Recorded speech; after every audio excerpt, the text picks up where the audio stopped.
On This Week in Jacksonville, an unprecedented day in Northeast Florida politics. Change arrives in waves, unseating incumbents across the area. Voters delivering bad news to Jacksonville Congresswoman Corrine Brown. You can't go through Jacksonville and not see my legacy. All this transportation stuff that you see, that's Corrine Brown initiatives. There will be a new public defender and a new state attorney in Duval Clay and Nassau County's circuit. The state attorney is elected to serve every family in the Fourth Circuit, and that's what I intend to do. I said it tonight, and I mean it. Regardless of party affiliation, I am committed to serving everybody, whether they supported me or not. I have to tell you, I have just loved being the state attorney for the Fourth Judicial Circuit. We've done very well. And Mayor Lenny Curry emerges on top again, this time with his half-cent sales tax extension, winning an overwhelming victory.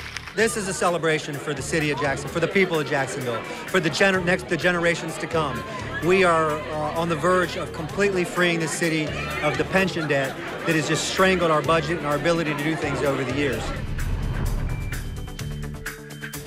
And thanks for joining us. Many will be saying that this was an historic week in the city of Jacksonville and in Northeast Florida in terms of voting. So, to talk through what has happened and what all that means, we join our roundtable discussion. Our panel includes Chris Hand, the former chief of staff for Mayor Alvin Brown, Jerry Holland, a property appraiser but former supervisor of elections in Duval County, and director of JU's Public Policy Institute, Rick Mullaney. Rick, you said it as we talked on election night, historic and for many reasons. Tell me more.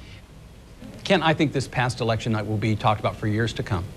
There's never been a night quite like that one in many, many ways. If you take a look at the incumbents that were defeated, historic. You take a look at the referendum that passed, which was defining. You take a look at all the other races. It was an extraordinary evening. And you can go right down the list.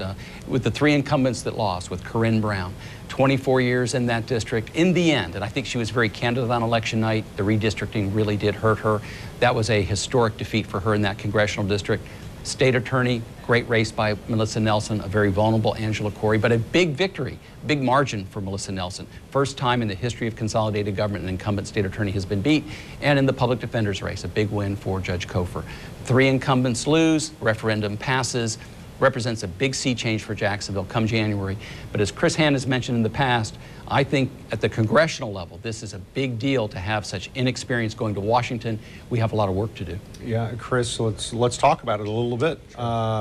We knew that Andrew Crenshaw would be replaced by someone because he wasn't running again and decided he was going to step into that next phase of life or retirement or whatever it is. We didn't know until the votes started happening that Corrine Brown would be looking for something else in life, and Senator Al Lawson, State Senator Lawson, would be probably taking over. He's got to face Glo Smith eventually in November, but it's a pretty Democrat spot. Well, Kent, the net result of what happened on Tuesday night was that Jacksonville has now lost 40 years of combined seniority in Congress between Congressman Crenshaw and Congresswoman Brown. Seniority is everything in Congress. It determines committee assignments, your ability to move bills in the process. So we're essentially having to start from scratch. Both soon-to-be Congressman Rutherford and probable soon-to-be Congressman Lawson have their work cut out for them. We've got another issue in that, previously with Congressman Crenshaw and Congresswoman Brown, we had two members of Congress living here in our community. Now we'll have just one. Soon-to-be Congressman Rutherford. Obviously, Senator Lawson lives in Tallahassee. So Jacksonville's kind of back to the drawing board to determine how to make sure it's got influence in Washington. We're going to rely very heavily on our U.S. senators. I think Senator Bill Nelson is going to be a key advocate for Jacksonville in the next several years as we seek to rebuild some of that seniority. Yeah, Jerry, I know early on when we found out Andrew Crenshaw was not going to return to Congress, a lot of people on the Republican side were considering it. You and I talked. There were folks who wanted you to get into that race. What do you think about the Congressional District 4? And as it stands now, we've got a former sheriff, but someone who's never been a lawmaker. He's been a law enforcer. And that's one of the questions here. What type of legislator will he be? It's a transition from an administrative role as sheriff to going to Congress. You definitely want someone who's a hard fighter. His integrity is above anyone. I mean, he's a great character, but he's going to have a new role, and it's going to be interesting to watch that. Too many candidates in that race. There were 7. And we saw that Rutherford had this number, and then there was a second tier, and then a whole bunch of other folks. Well, it makes it difficult for the second and third to really get a foothold and try to establish something different than the front runner. It's very difficult for that. I will say Rutherford had the name recognition coming right out of the chute, had good funding. There wasn't the negative attack that was in some of the other races that he had to fend off. He did a wonderful job in the debate. So really he held his own, always kept the lead, and really never lost that. Yeah, Rick? I'd like to mention how significant this is. When you take a look at transportation dollars for North Florida, when you take a look at funding for deepening the port, when you take a look at Mayport and what we want, either aircraft carriers or vessel or ships at Mayport, this is very consequential for North Florida. And the changeover in Congress makes a big difference. And Chris has mentioned seniority makes a big difference. You go back to the 1990s, in my opinion, we got hurt in BRAC. With the changeover. And the closure of Cecil Field, many believe, was a historic mistake. I think most people would agree with that. Got outmaneuvered by Virginia. So it's going to be very, very important for these new congressional leaders to hit the ground running and recognize transportation, infrastructure, Mayport, the port, a lot of big issues at stake for North Florida. Yeah, so potentially in our kind of region, Northeast Florida, Ted Yoho and Ron DeSantis are the ranking members. Amazing. And this is only their second term. I want to talk about the referendum, obviously a very, very big deal in Jacksonville. So when we come back, we're going to talk about that, some other things, including what it means now that the city of Jacksonville has decided to extend that half-cent sales tax. So stay with us. Much more to come here on This Week in Jacksonville.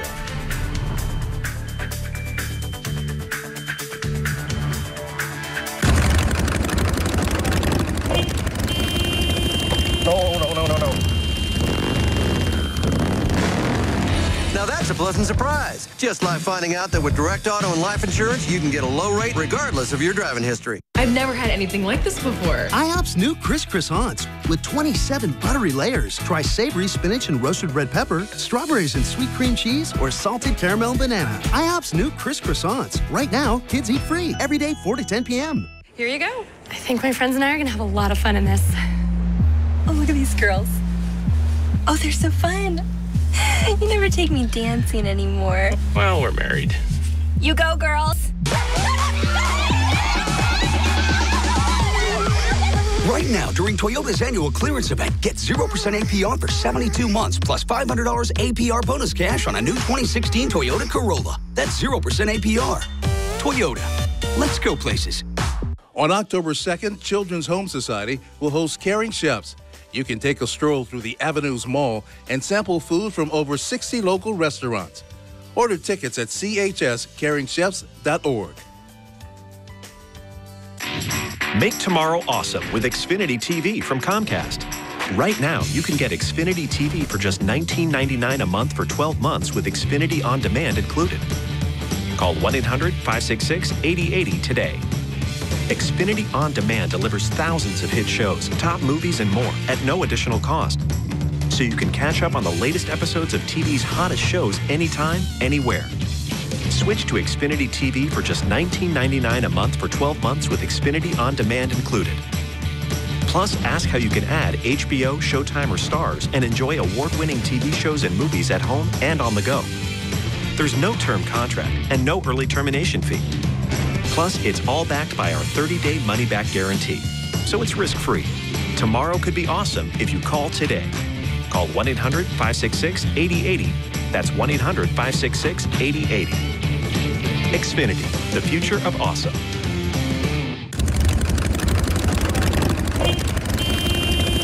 No.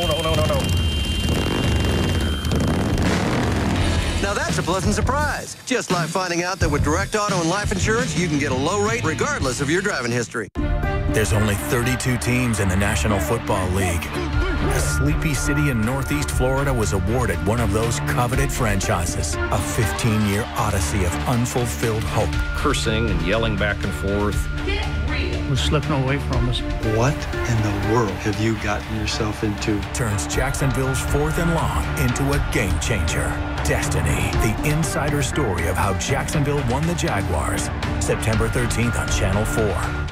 You're watching This Week in Jacksonville with Kent Justice. And thanks for staying with us on This Week in Jacksonville. Our roundtable has some experts for you when it comes to elections coverage. So let's talk about what happened this week. And I want to talk, Jerry Holland, specifically about turnout. As we went through the night on election night, we were talking about, well, what's the difference between having this primary election or having some of these issues like the referendum in Jacksonville in a November kind of election? Your thoughts on turnout and how it affected things? There's a strategy to every campaign, and especially when it comes to referendums.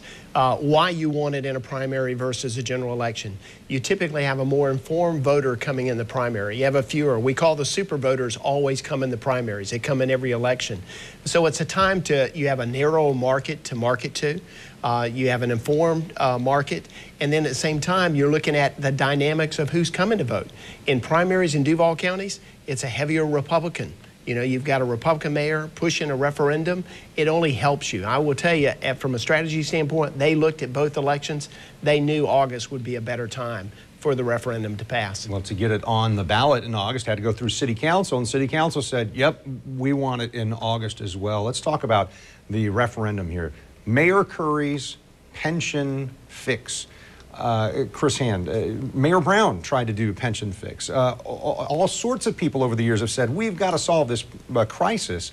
In your opinion, does this referendum help do that? Well, let's just sort of be clear on the chronology. At the end of the Brown administration, Mayor Brown enacted a comprehensive pension reform agreement with the Jacksonville Police and Fire Pension Fund that dealt with the benefits side, modifying benefits for current and future employees, and with the governance side. The piece that was remaining was how to help pay down the unfunded liability. Mayor Curry offered this sales tax extension solution, and tonight the voters have agreed with him to pass that. One of the key questions, Kent, will be one of the arguments made in favor of county referendum number 1 is that it would create some budget relief for the city in the early years by extending the amount of time the city could pay down the debt. I think one of the key questions now, once they finish negotiation with the unions, will be how do they use that budget relief? Jacksonville has nearly $1 billion in infrastructure backlog, has other needs that need to be dealt with in the years to come. I think the key question, where will that budget savings be spent? Yeah, Rick Mulaney, what I've heard from folks is there have been concerns for the people who weren't all aboard on yes for Jacksonville and for this referendum in the county was, what about the execution? If we say yes, will it really help? And I think specifically we've talked to folks in the African-American community saying, hey, we've kind of heard a song and dance before and it didn't really help us. What do you think about the execution of this? Well, let me go to what Chris just said of this question of what happens next or where does the money go. It's a nice problem to have. And by that I mean without the pension fund solution, without the referendum going forward, you don't even have that conversation. Because the increasing amount of the percentage of the general fund budget from $1.1 billion general fund budget, $260 million going to pensions, that $2.7 billion unfunded liability, this was and has been the #1 issue facing our city. So this historic vote puts Jacksonville on a pathway to have those kinds of conversations, whether it's going to African-American community, infrastructure, investment downtown, wherever it's going to go, but it frees the city up to move forward. And let me just mention, Ken, I think we talked about this at one point. This is the 3rd sales tax referendum that has been passed by the people of Jacksonville, which is an extraordinary track record. In 1989, a sales tax referendum was passed and we abolished tolls. In 2000, a sales tax referendum was passed and we passed the Better Jacksonville plan. And then, of course, this pension reform, sales tax, a little bit different purpose to address pension. But in each case, they've been defining, and in each case, they've created a better future for our city. And this one was a critical one to get Jacksonville moving forward. I guess one of the questions that we asked candidates as we went through the process this last time was, hey, if you want to save some money here, how are you going to find the money to pay for the pension liability? So are we finally solving this? Are we going to have the money that can go to those infrastructure projects and the other things that people in Jacksonville say we really need? The law enforcement that Mayor Curry and others said, hey, we got to fix the pension problem in order to be able to solve those other things. Jerry? They've gone through the council and you looked at past administrations. I've been on the council when we had good times and I had a lot of money, you know, and the revenues were coming in, and those are great times to be a legislator and be on the council. I've also watched as supervisor of elections when you go to administration and there's no money or there's no council. So this will be a relief to that council and to the mayor. They were getting to the point of going, this is going to be tough again.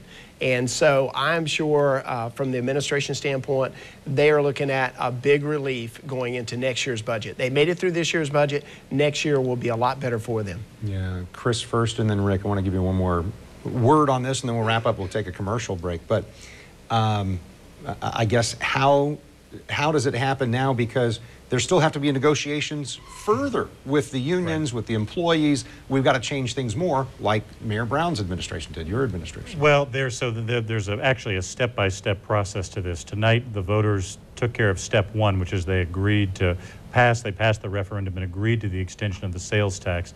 But before it can take effect, the city has to negotiate with all 6 unions, police and fire and general employees unions and corrections officers union, to reach benefit packages that meet the key criteria of having each city employee give 10% of pay. Now, that requirement was already in the 2015 agreement as it related to police and fire employees, but now they have to talk to general employees and see if they'll agree to that as well. If that occurs, then the sales tax extension will take effect. Yeah, Rick, what do you think? Tough process to do all those negotiations? Yes, there is the negotiation, but let me say this. If anybody, this is not going to be, in the near term, it's not going to be that much relief. I think this is a solution moving forward, but if anybody thinks that this is a silver bullet and the problem has been solved immediately, that is incorrect. You do have the collective bargaining agreements, but even when that's concluded, this was a long-term structural problem that Jacksonville was facing. It's not going to be solved overnight. This vote does not solve it overnight. It does provide a pathway towards addressing it, but you're going to see some very challenging budgets over the next couple of years. It's going to take time for this to provide some relief. So if you're looking for a quick fix, this was not that. If you're looking for a potential long-term solution, then you have something to work with. We're going to talk more. Stay with us. We're going to take a quick commercial break, and then we'll be back. More on This Week in Jacksonville as we examine the August 30th votes, how it impacted the referendum, how it impacted these candidates that you've been watching closely. Stay with us. Much more on This Week in Jacksonville. Golden outside or fluffy inside, deep pockets or delicious ridges, tasty egg or savory bacon. Experience Dunkin's new Belgian waffle breakfast sandwich. It's not this or that, it's all of it. America runs on Dunkin. Come in now to Furniture Mart's Lexington Home Brands Labor Day event with savings on beautiful Lexington furniture. Relax in style and save an additional 10% off our lowest prices. Shop early for best selection. Furniture Mart, endless possibilities. Florida Black Expo returns to the Prime Osborne Convention Center on October 8th. Channel 4 is a proud sponsor. If you're a business owner, find out how you can showcase your products or services at blackexposouth.com. In Hillary Clinton's America, the middle class gets crushed. Spending goes up. Taxes go up. Hundreds of thousands of jobs disappear. It's more of the same, but worse. In Donald Trump's America, working families get tax relief. Millions of new jobs created. Wages go up. Small businesses thrive. The American dream achievable. Change that makes America great again. Donald Trump for president. I'm Donald Trump, and I approve this message. I'm John Morgan of Morgan & Morgan. For almost 30 years, we've represented hundreds of thousands of people and have collected billions of dollars in settlements and verdicts for things that were wrongfully taken from our client, their health and loved ones, financial security and peace of mind, standing up for people, bringing those to justice who did them wrong. We fight bullies and rule breakers for a living. Morgan & Morgan, for the people. Credit challenges? Need a quality used car and easy financing? Great quality cars, great service, great people. I had some credit problems, but I was still able to get a car. Apply at gojdb.com. Go, go. Now that Big Papi's retiring, he's being smarter with his money. I need to be smart with my money. So he's become a super savvy shopper. That's why the Xfinity Best Offer of the Year is a home run. Lock in your rate for 2 years, plus get the X1 voice remote. There is no crying in baseball. It's the Big Papi of deals. I'm not crying. My eyes are just sweating. Score our Best Offer of the Year on the X1 Triple Play from Comcast for only $89.99 a month and lock in your rate for 2 years. Go online, call, or visit today.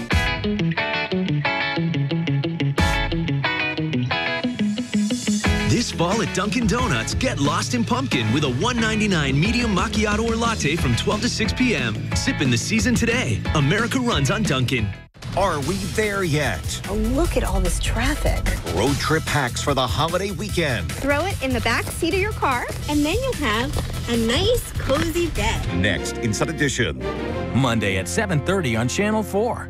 You're watching This Week in Jacksonville on Channel 4. Thanks for staying with us on This Week in Jacksonville. Our roundtable is discussing election results from what happened Tuesday. And Chris Ann, one of the things you mentioned was, not just big changeover for the congressional delegation from Northeast Florida, but our state representatives. There are going to be a lot of change there. Well, we're going to have at least 5 new members of the Florida House of Representatives from Northeast Florida, maybe 6, depending on the results of the November general election between Reggie Fullwood and Mark Griffin in House District 13. So that is a major, just much like our congressional delegation, that is a major change in the seniority and experience that Jacksonville will have in Tallahassee. So in some ways, just like we're going to be relying on our U.S. senators in Washington while these new members of Congress get up to speed, we're going to be relying on people like State Senators Aaron Bean and Audrey Gibson while these new members of the Florida House of Representatives get up to speed. Yeah,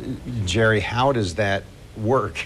When somebody goes to Tallahassee the first time in an elected office, there's got to be boot camp or something, right? They got to be told how you're going to be a lawmaker in the state capitol. There's a learning curve whether you're on the city council or a state representative or going to Congress. And unfortunately, as fast as they learn, the district loses for a while. You know, because you just don't have that influence, you don't have that seniority. So we'll have to play catch up for a while. Yeah. Rick, you see how that works too, right? Yes, well, that thing loses for a while. Let me tell you, it's pretty significant. You get an $80 billion budget. Everyone around the state is looking for what that means. Here we have issues with UF Health. We seek transportation dollars. There's deepening the port. There's all kinds of economic development issues. This is significant for North Florida. And so that inexperience going to Tallahassee is something that can hurt your community. So we need the new legislators to step up. It'd be really challenging with that budget. Yeah, so one of the things I wanted to point out is about the state legislature, also Clay County politics, I guess, in general. Tough week for the Van Zant family. Charles Van Zant, state representative for a long time, stepping aside. His wife, Catherine Van Zant, running for that state representative in District 19 and did not win. His son, Charlie Van Zant Jr., the superintendent in Clay County, also not reelected or elected there. So it can be tough when the whole family's involved in politics, huh? Well, it's a tough night when you've got multiple generations running. Obviously, the race to succeed, Charles Van Zant, the State House of Representatives, his wife was a candidate. She was not successful. His son had been the Clay County superintendent, had been quite a controversial figure in that role, and had battled with the school board and the media. I don't know that race, that result is all that unexpected, but certainly a tough night. But there are always second acts in politics. We don't know what's going to come next for the Van Zant family. There are a lot of incumbents, we talked about this a few moments ago, a lot of incumbents who are looking for the next act. What do you expect for some of the folks that we're already talking about, whether that's Andrew Crenshaw, Corrine Brown, Angela Corey, Matt Shirk? What do you think about next for them? Well, go ahead. Well, I tell you, sometimes there is a next, and sometimes you'll see this out of some of the candidates who finished second. I think Lake Ray you'll still see again. But there is a point sometimes where you do hang it up, and I think you'll see out of some of these senior legislators and senior elected officials, as we call them, have been around for a while. I think they may be hanging it up. They may be, someone who will give guiding influence to younger people coming along, but I think some of them maybe have served their last time. I would like to throw in a note of optimism because we're talking so much about the people heading out. I'd like to talk briefly about the people coming in. Yep. I think there's some reasons, despite the inexperience, to feel very optimistic about the future.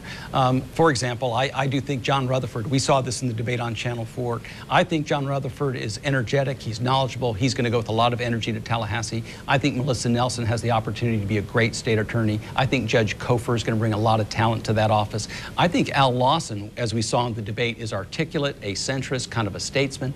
So, and we have at the new turnover in the legislature, the state legislature, a lot of fine people. So I do think, as much as we are losing some experience and some incumbents. There's some new blood, there's some new energy, and some very fine people are stepping up to serve. So there is a reason to feel optimistic about some very good people coming into office. Well, there's different kinds of experience. I mean, some of the people who are going to Tallahassee have experience at other levels. Clay Yarborough is going to be a new member of the Florida House of Representatives. He was an 8-year councilman, served as council president. Cord Bird, who's going to be going to the State House of Representatives, is a well-thought-of, successful lawyer who's run for office before, now going to be serving there, ran a very energetic campaign. So Rick is right. There's some good raw material, but as Jerry said, it sometimes takes some time for people to get up to speed. Again, we're going to rely very heavily on the experience of our senators, Bill Nelson and whoever wins the other Senate seat in Florida, and of course Audrey Gibson and Aaron Bean in Tallahassee. Yeah. So let's maybe wrap up on this. The most important thing between now and November that you see concerning Northeast Florida and the folks we're going to elect, and maybe it comes down to what could be a really contested race for U.S. Senate between Marco Rubio and Patrick Murphy. What do you guys think it is? I think that's going to be a very competitive race. I think Patrick Murphy is a very formidable candidate. Marco Rubio, everyone well knows, he's very well funded. For North Florida, I think that is going to be a very important race. But as far as the rest of November, those November races, really, you're going to see John Rutherford, and the way these districts are drawn, I think we saw in the election on Tuesday night, really who's going to be serving come January. But keep your eye out on the Senate, and of course, there is the presidential race in November. That'll be kind of big. Well, I think the key to follow up on the Senate race is the turnout. What will it be? You know, a lot of times we've seen the more negative a race gets, and we know the presidential race will build to that, that turnout may go down. You know, where we anticipate 70 to 80% in some counties, this may be one of those that gets so negative that, you know, people don't like either candidate. So will that impact, and who will be the leader in Florida that will help one of these senatorial candidates